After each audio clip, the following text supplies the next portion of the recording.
financial dependency is the highest risk behavior that a woman can ever make. It's more dangerous for her health than smoking cigarettes, riding motorcycles without a helmet, skydiving, swimming with sharks, or anything else that a female can do.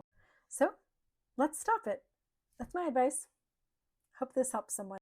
We're going to talk about the trad wife trap, but first, I just have to say how glad I am that Ballerina Farm and Lucky and Nora Smith and Ruby Frankie and like the whole Secret Lives of Mormon Wives thing has been so big on social media.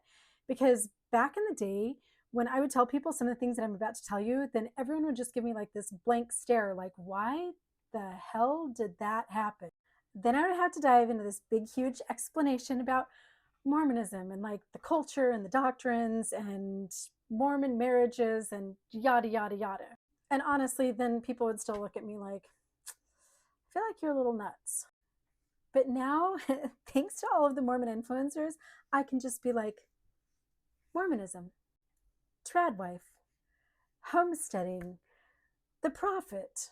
And my followers are just like, oh, So I talk a lot about how I was married for 22 years when I found out that my Mormon returned missionary husband had a complete double life. He had been cheating on me. We go to a restaurant and one night, he uses like a totally fake name and the waitress like recognizes him and calls him by that name. The name, by the way, was Corey. His name is not Corey. Not at all. Then I skip over the next 3 years, totally pretend like they didn't happen, and go straight to caught him cheating, marriage ended, boom, divorce. My whole world fell apart because I'd been a trad wife, and so I didn't get anything. Now that all y'all have a little bit of context, today I'd like to talk about what that 3 years looked like when I was stuck in the trad wife trap with a husband who I knew had been living a double life. And then I'll tell you how our marriage ended and whether or not he gave up the double life. For all of my followers who are coming over from other platforms, don't spoil it for anybody. Every part of the story is true, by the way. I have so much wild reality in my life that I don't have to make stuff up. So here we go. In February of 2015, my daughter's Sunday school teacher in our Mormon ward in North Ogden, Utah, who was also our home teacher, who is also my husband Jake's business partner in a little auto dealership there in Utah. I don't know exactly what their arrangement was. I was just a stay-at-home mom, so like I had nothing to do with how my husband made money. That wasn't my business. My business was baking cookies, getting the kids to school, and looking hot. Anyway, let's call this man Josh. One day, Josh's son, who was the same age as my son, they were about 6 years old or so, had a little play date over at my condo, and Jake was out of town. He was driving some cars for the dealership. He had a car carrier transport vehicle, and so he was gone. So it was just me and Josh in the lobby of my condo in Ogden, Utah, and he was picking up his little son. As they were heading out the door, Josh turns to me and he says, "Can I talk to you for just a minute?" And he proceeds to tell me over the next several minutes that my husband is cheating on me, that he was on this keto diet because he was trying to lose a ton of weight and also doing CrossFit so that he could find a new wife. He hated me. He wanted a divorce. He was picking up lot lizards and taking them across the country. He had been seeing dozens of girls right there in our hometown. Every night that he said that he was home teaching or going to the movies, he was actually picking up girls, a lot of the time actually with Josh. I've had a lot of people ask me, why would Josh tell you this? In hindsight, I sort of feel like Josh was a little bit hitting on me, but also I think that he was afraid that Jake had slept up enough that I may have already found out, and he was afraid of his big auto dealership and his reputation and his marriage and other things being compromised. So I don't know why. I'll never know why he spilled the tea that night, but he did.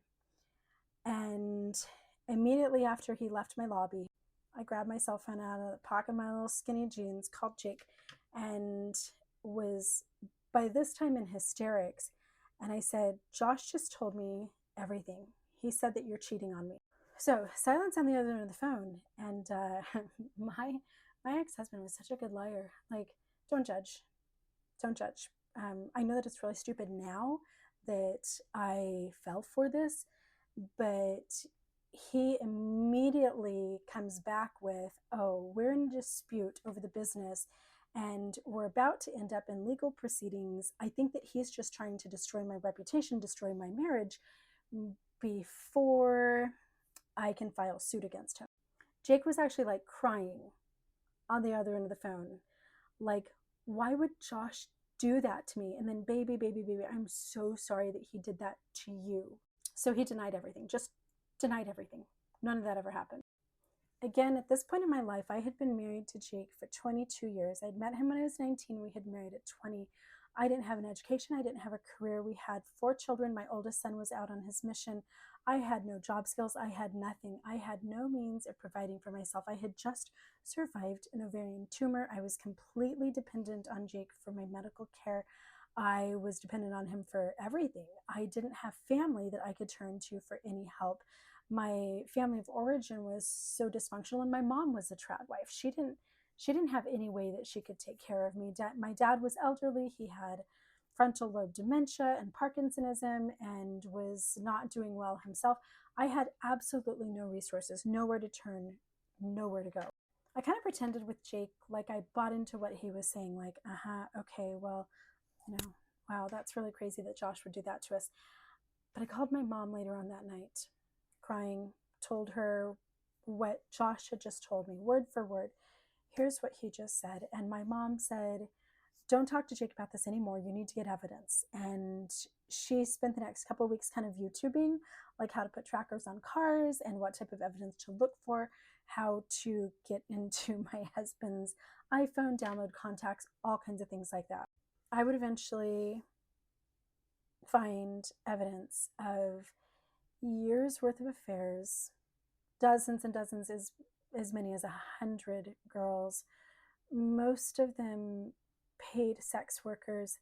And from the time that we were engaged, even before we got married, girls had even been in my bed in my home when I was recovering from that ovarian tumor, when I had been in the hospital or up at my parents' house in another state. After gathering all of the evidence that I could possibly find and actually speaking to some of these girls myself firsthand, and then doing voice recordings and videos and getting statements from some of them, I finally confronted my husband. He was again away on a road trip, which was good because he was abusive and it probably would have been dangerous for me to confront him in real time. And I don't know that I would have had the nerve to do that at that point in my life. So he was on a road trip, and late one night after the kids were in bed, I had an opportunity to talk to him on the phone, and I just asked him, I said, I have all of this stuff. I want you to answer a couple questions for me. Who is Megan? Who is Jesse? Where were you on February 12th? Who was in our home? I had video recordings from our condo, girls coming up the elevator and then walking down our hallway on this date. And I told him I know everything. I also told him Josh gave me more details than what I shared with you. There's this long pause, and then suddenly he just confessed. He actually started crying. He said, I've been having sex with other women. For the next couple of weeks, my husband would be out on the road. He was clear across the country, and it would take him, I don't know, a little while before he got back home. And in that time of finding out that my husband had been a liar and a total hoe, and not at all the man that I thought he was, my mind went over all of my possibilities. What could I do? Where could I go? Is there any way that I can leave? And in the end, I realized that I was firmly stuck in the trad wife trap. I actually wrote an in-depth article about this little moment on my Substack. I was standing in our master bedroom just a couple days before he came home, and I was looking around at all of my stuff, and like my bed, my mattress, my clothes, my dresser, the shoes in the closet, the toothbrush, and I realized I haven't made a penny since I was 20. Every single thing that I own, the clothes that my kids wear, the food that they eat, the gas in the car to get them to school, everything comes from him because my Mormon religion had taught me that I was to be the mother, the nurturer, the childcare provider, the cook, and the decorator, and all of that stuff, and that the husband was the one who was supposed to have job skills and a degree and provide for our family. So I stood in my bedroom that night at sunset, realizing that my relationship wasn't just a relationship, that my relationship was a transactionship, and that I was utterly, totally, completely, 100% reliant on him, as were my children. And that if I wanted to sleep on that mattress, if I wanted to live in that home, if I wanted to wear those clothes and buy the groceries and all the things, I was going to have to overlook a 22-year marriage that was a complete scam, that I, at that point, didn't know how much of anything had ever been a reality. I didn't yet know the depth of the deception. I would find out over the next couple of weeks that he had exposed me to multiple STDs, that he knowingly had unprotected relations with girls who had HIV and Hep C and things like that he had blown through a huge amount of our savings, that he had been pretending to go to work 4 days a week and instead actually driven down to Salt Lake City. State Street was the exact little area, hunting for girls. Literally 4 days a week, pretending to go to work, putting on the suit and the tie, grabbing his little thermos full of hot cocoa for the Utah winter and his little suitcase and his cell phone, walking out the door, giving me a kiss on the forehead, saying goodbye, and saying he was driving to the auto dealership, and instead of driving to the auto dealership, passing it, driving down to Salt Lake City, picking up a girl. And if I was going to sleep in that mattress with those sheets and that comforter and those really nice Tempur-Pedic pillows, then I was going to have to ignore it. So instead of calling the locksmith, I went to Victoria's Secret, dropped almost $1,000 on lingerie, push-up bras, and I don't know, little leggings and perfume and all this stuff, so that I could compete with the other girls. And that is what I spent that 3 years, in the middle of finding out that my husband had been lying to me, and the day that our marriage ended for good, that's what I did. In that 3 years, I would be subjected to egregious abuse. I would develop severe anxiety, PTSD, and lose so much weight. I hovered around 106 pounds at all times. I got to a point where I could barely feel like my hands and my feet, and I would pick at my fingers and bite my skin just to make sure that I was still okay, like that I was still alive. And yes, by the way, in case you're wondering, I did make my husband confess to our Mormon bishop and stake president, and everybody knew everything that had happened, and nobody offered me any help to leave, and nobody suggested that maybe I wasn't safe with him, that my kids weren't safe with him, even after he confessed abuse and neglect and the whole entire double life, every detail of it. Nobody helped us. Nobody in any way offered me any means to get to safety. So I just kind of white knuckled it for a couple of years and hoped that he wouldn't cheat again, and that I could just survive this life so that I would be worthy of celestial glory, and then it would all be worth it. Anyway, the very last Valentine's that we were together in 2018, he wrote me this card. I read just a sentence of it on another video. If you want to screenshot, flip it around and read it yourself. Jenny Fisher, I'm sorry I cheated on you. I lied and deceived. I've withdrawn love our entire lives. I've hurt you should be deeply. You suffer at my hand. You guys, again, this is a Valentine's card. I've failed as a husband. I didn't offer security you needed. I've caused major damage to our family. I've worked against you. I didn't recognize you as my equal partner. I never understood your needs. Your needs have gone unmet for years. Most of all, you endure pain and torment with me. I don't feel empathy, which leaves you all alone, insecure and alone. The double underline there.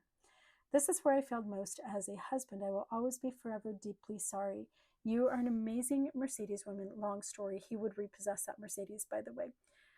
High IQ, successful, educated, classy, moral, well spoken, feeding the homeless, volunteering in school, working your ass off to always be incredibly amazing. I love you forever, Jake. Um, this was February of 2018. He did love me for a while. I wouldn't say it was forever. It would be October 15th ish of that year that I would catch him picking up a 19-year-old escort. So, by the way, the night that that happened, I would have to end my marriage definitively, and I would lose everything. I would eventually lose my home, my vehicle, my dog, my shoes, my everything, all of the money, all of the savings, the retirement accounts, the college funds, everything, everything, everything. I lost it all. He hid money like a pack rat.